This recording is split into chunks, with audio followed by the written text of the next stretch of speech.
Welcome to A Novel Show, the spoiler-free book review show with a host whose hair gets worse and worse for every day of quarantine and less manageable. So a couple of questions I've gotten from some people. No, this is not my normal hair. It is real. Lucky me.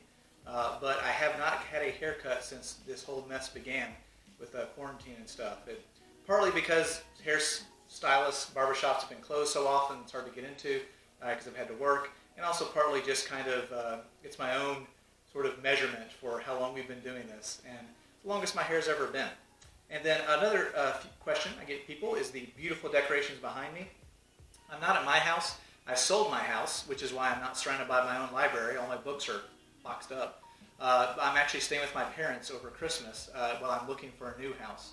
Once I get settled into a new house, I'll rebuild my library, and then I'll probably do most of the rest of the show in front of some of my bookcases. So, we have that to look forward to, I guess, in the future. But anyway, let's get started, because I try and keep these nice and short so I don't waste too much of your time.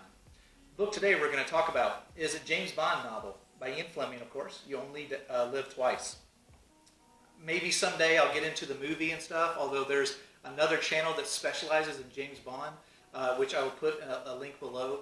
Basically, he does his own book review of this too.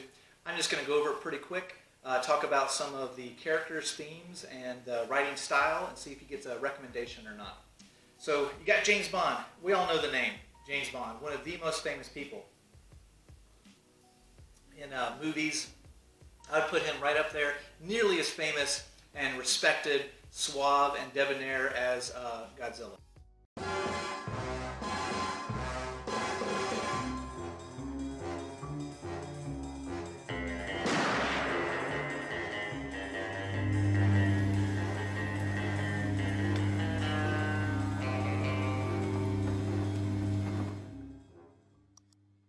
Anyway, James Bond, super fun character, the ultimate sort of manly man, gentleman, kind of character. How do his novels stand up? I've read a number of them now. Every so often when I come across one at a thrift store or a peddler's mall or something, I'll grab it and read it. So this one, of course, we have the eye-catching cover. And this one, all right, so You Only Live Twice. Fine. So I know the movie more or less. I think I've seen it like once. So I figured I'd read it and give it a shot. James Bond, the character, is pretty different from his movie counterparts, and it's interesting. As a character, he's pretty different from Sean Connery, the original interpretation of James Bond. I would say the Daniel Craig first couple of movies is probably the closest there is to like the James Bond character. But in the books, though, one thing that's really different, James Bond, the character, he has his sarcastic, dry, British wit, and he's a ladies' man, and he's pretty deadly and stuff like that. But he doesn't necessarily have the uber confidence that he has like in the movies. And James Bond, in every book, spends some time like really getting his butt kicked. And it's interesting to see how much less capable he is. It doesn't make him a worse character. It's definitely less of like a power fantasy and stuff. But it's one of those things where it also doesn't necessarily make him a better character, if that makes any sense. A few really good turns of phrases, because Fleming is a pretty good writer, I feel. I feel like he's one of those writers that's more about like big ideas and concepts. His execution of the story sometimes is a little bit uneven. And what I mean by that is, for example, in the character of James Bond, almost every James Bond book, it takes a while to get going with the plot. And I don't think I've been spoiled by James Bond movies wanting there to be, action set piece after action set piece, nonstop.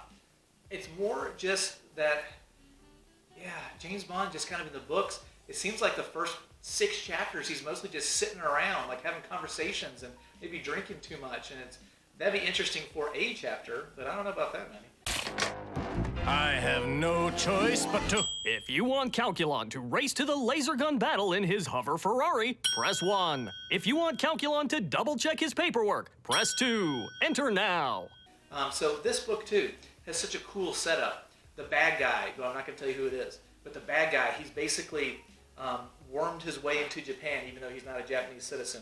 He's converted this Japanese castle into his own private fortress full of death traps and like poison gardens and that. He's building essentially like his own personal army to maybe do something nefarious. I don't want to give it away. So James Bond has to like storm the castle and defeat the bad guy and all this cool stuff. And you're like, man, that sounds awesome. That sounds like James Bond. But in the book, though, like for real, I swear, they don't even get to the castle until like the very, very end. You have pressed 2. No, I didn't. I'm almost positive you did. All the rest of the book is James Bond sitting around drinking, having conversation after conversation, going to this island, having more conversations, slight little bit of sexual tension with a pretty female, more conversations. Finally, we get to some action at the very, very end there.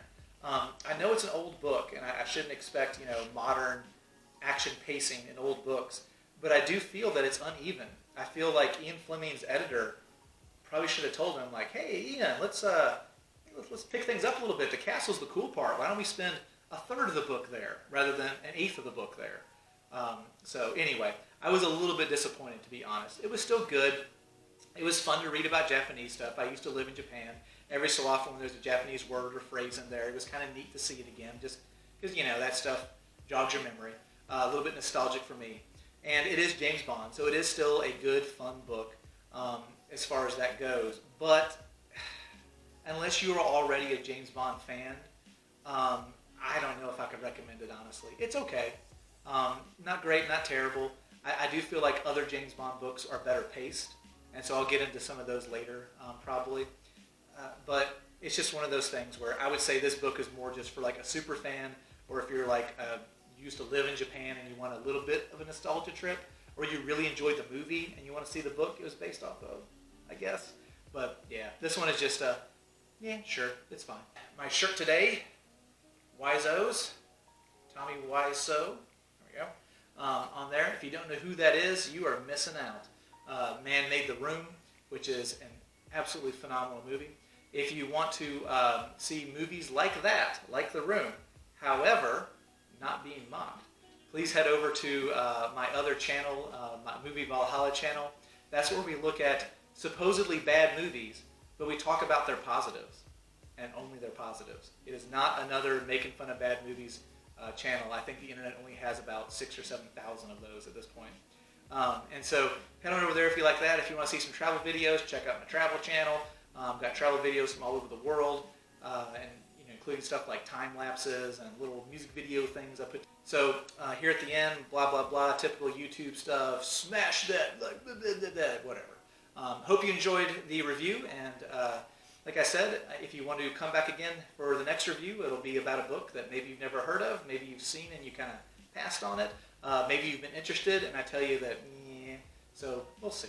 But anyway, everybody, I hope you're reading and being safe and having a good time in this cold winter for most of the country or wherever you are in the world. And take care, and I'll see you again for the next review. So long.